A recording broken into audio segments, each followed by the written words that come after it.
That's what happened to Cracker this chapter. That dude went fucking far.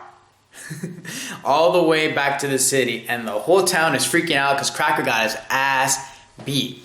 When Cracker comes back, I already know what this man's going to say when Cracker fights Luffy again. Because you know Cracker's not down for good. He's going to fight Luffy again down this arc. He's going to be like, it's time for my revenge, Straw Hat Luffy. I'm going to get back at you. Or my favorite one, I underestimated you. I won't make the same mistake again. You know how every shonen character says the same fucking line whenever they come back.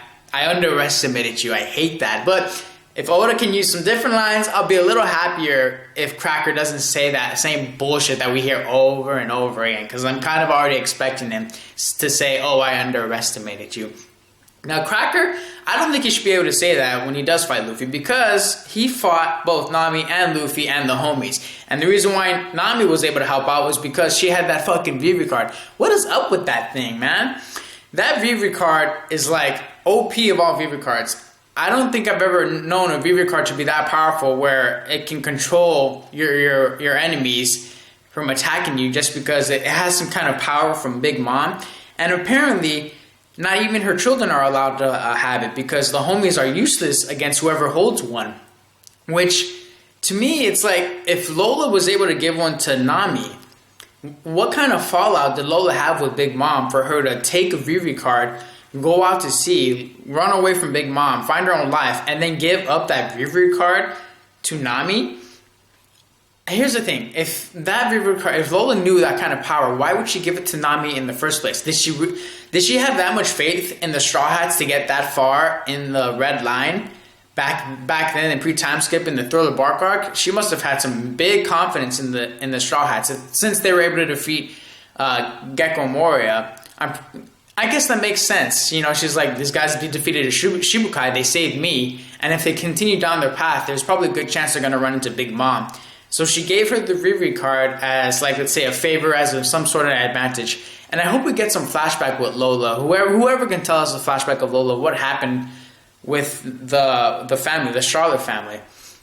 I'm really looking forward to that part, at least, because right now Nami's got herself an OP power, and the comedy with Nami was pretty damn cool too. After they win, she's like, "Yeah, we won," and like no one cheers, and she's like, "Come on, you guys, what's up?" And they're all like worried about what's gonna happen next because Big Mom does not fuck around whenever you defeat one of her commandments.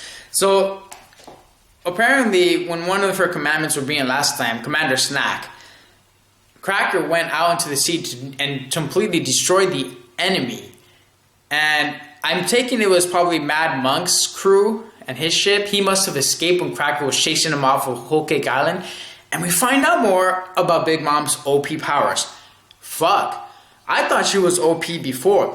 Apparently she can, when she's out on sea, if she wants, or I don't know if she's doing this from her island or if she's doing this while she's out on sea, she can control she can bring out Zeus, the thundercloud, and then she can bring out Prometheus, the sun, and control the weather and make a storm of hectic proportions, like it's hell on earth apparently. And I'm like, what the fuck? That is crazy. And if you think about it, Nami's like, oh, she can control the weather. It sounds like it's Nami's powers on fucking steroids. Now, I'm just gonna throw this out there.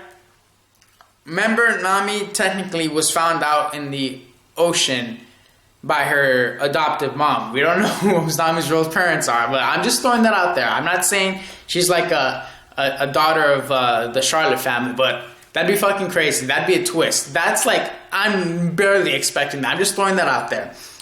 Now, with that said, how the hell is fucking Luffy gonna get out of here alive if she's able to do that? It's obvious to me he's gonna have to get some help from either freaking Reiju, Sanji, whoever, or fucking Zoro, anyone who can help him out get away from Whole Cake Island. Because if she has those kind of powers, how the hell are we gonna get out of here? That's very fucking OP, man.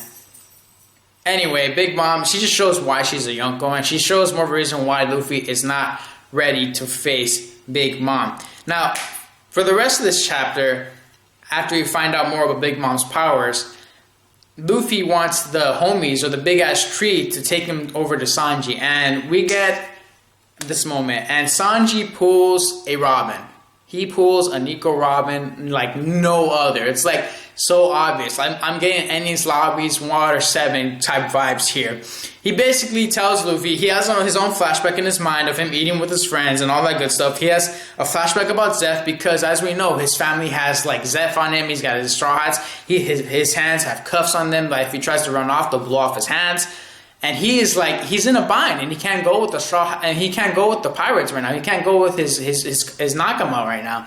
So he tells Luffy, leave me the fuck alone. You scoundrels, you freaking peasants. I'm a prince, yada yada yada. Sanji Vinsmoke. I never wanted to show that because I didn't want to have you guys have an inferiority complex.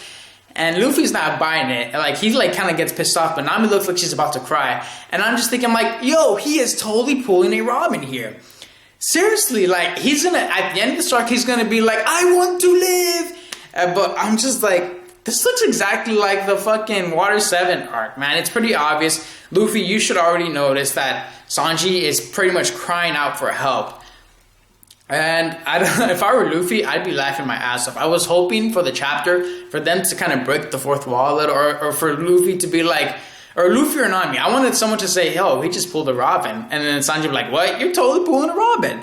But I just thought that was hilarious. So at the end of this chapter, you have Sanji threatening Luffy to the point where he wants to kick his ass to get him out of here. And he's the one that wants to beat him up and send him back to where he belongs. To like kind of push the point and say like, oh, hey, you know, leave me alone.